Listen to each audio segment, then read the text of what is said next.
Hi hello welcome to the pepper cooking ചാനലിലേക്ക് എല്ലാവർക്കും സ്വാഗതം. ഇന്ന് നമുക്ക് ഇച്ചിരി കേര കറി വെച്ചാലോ. സാധാരണ നമ്മൾ കേരയൊക്കെ വാങ്ങിക്കുമ്പോൾ എന്താ ചെയ്യുക, മുളകിട്ടാ വയ്ക്കുക അല്ലേ. അപ്പം മുളക് കഴിക്കാൻ പറ്റാത്തവരും ഉണ്ടല്ലോ. അപ്പം നമുക്കിന്ന് കേര ഒന്ന് തേങ്ങ അരച്ച് വെച്ചാലോ, അതും നല്ല മാങ്ങയൊക്കെ ചേർത്ത്. അപ്പം നമുക്ക് എങ്ങനെയാണ് വെക്കുന്നതെന്ന് നോക്കാം. നമ്മളിതിനായിട്ട് 1/2 കിലോ കേരയാണ് എടുത്തേക്കുന്നത്. പിന്നെ നമുക്ക് വേണ്ടത് ഇതിനകത്തേക്ക് ഒരു വലിയ കഷ്ണം ഇഞ്ചി ചതച്ചത്, അതുപോലെ തന്നെ 5-6 അല്ലി വെളുത്തുള്ളി ചതച്ചത്, പിന്നെ കുഞ്ഞുള്ളി ഒരു 10 എണ്ണം ഞാൻ ചതച്ച് വെച്ചിട്ടുണ്ട്.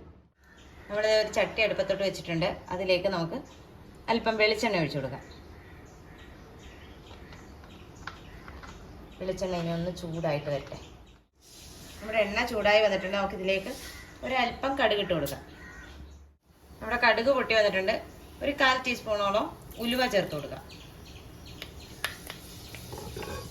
ഇവിടെ ഉലുവ മൂത്തിട്ടുണ്ട്. ഈ സമയം നമുക്ക് ചതച്ച് വെച്ചിരിക്കുന്ന ഇഞ്ചി ചേർത്ത് കൊടുക്കാം. ഒപ്പം തന്നെ നമുക്ക് വെളുത്തുള്ളി ചേർത്ത് കൊടുക്കാം.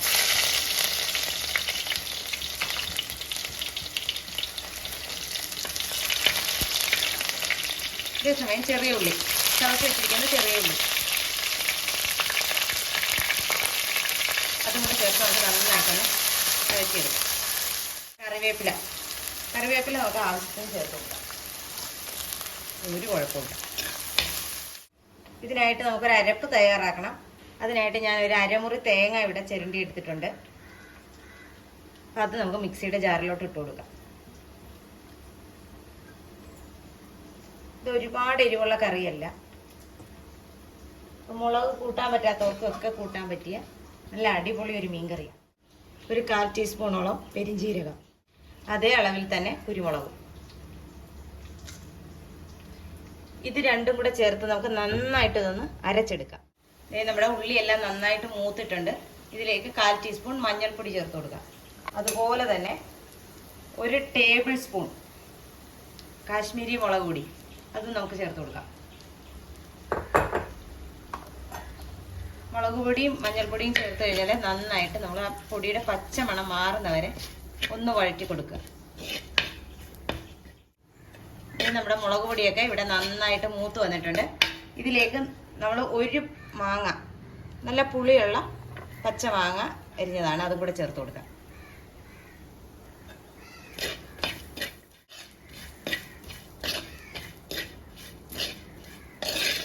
ഇത് നമ്മുടെ മാങ്ങയിൽ മസാല എല്ലാം നന്നായിട്ട് പിടിച്ചിട്ടുണ്ട്. ഈ സമയം നമുക്ക് ഇതിലേക്ക് ഒരല്പം വെള്ളം ചേർത്ത് കൊടുക്കാം.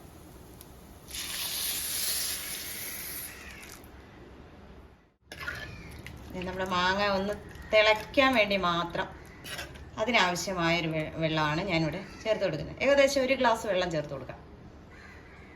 ഇതൊന്ന് തിളച്ച് വരട്ടെ. നമ്മളിവിടെ നന്നായിട്ട് അരച്ചെടുത്തിട്ടുണ്ട്. നല്ല മഷി പോലെ തന്നെ അരയണം. നമ്മുടെ മാങ്ങ നന്നായിട്ട് തിളച്ച് വന്നിട്ടുണ്ട്. ഈ സമയം നമുക്കിതിലേക്ക് ഉപ്പ് ചേർത്ത് കൊടുക്കാം. അതായത് കറിക്ക് ആവശ്യത്തിനുള്ള ഉപ്പ് നമുക്ക് ഈ സ്റ്റേജിൽ ചേർത്ത് കൊടുക്കാം.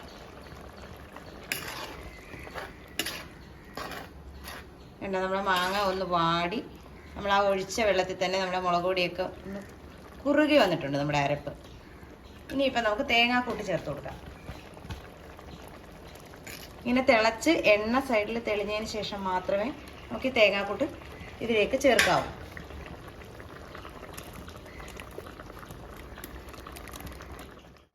ഇതിലേക്ക് നമുക്ക് ഇതിനാവശ്യമായ വെള്ളവും കൂടെ ചേർത്ത് കൊടുക്കാം.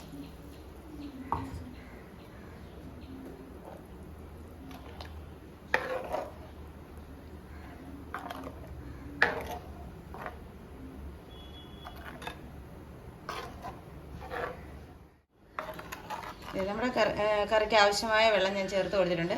ഇനി ഇതിവിടെ ഇരുന്ന് തിളച്ച് നന്നായിട്ടൊന്ന് വരട്ടെ. നമ്മുടെ കറിയൊക്കെ നന്നായിട്ട് തിളച്ച് വന്നിട്ടുണ്ട്. ഈ സമയം നമുക്കിതിലേക്ക് മീൻ കഷ്ണങ്ങൾ ചേർത്ത് കൊടുക്കാം.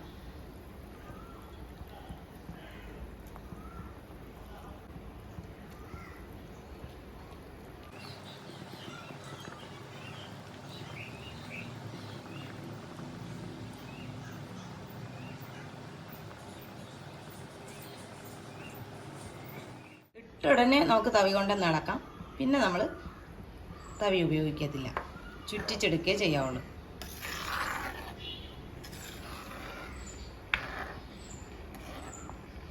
ഇനിയിപ്പോൾ ഇതിവിടെ ഇരുന്ന് തിളച്ച് പറ്റി നന്നായിട്ടൊന്ന് കുറുകി വരട്ടെ.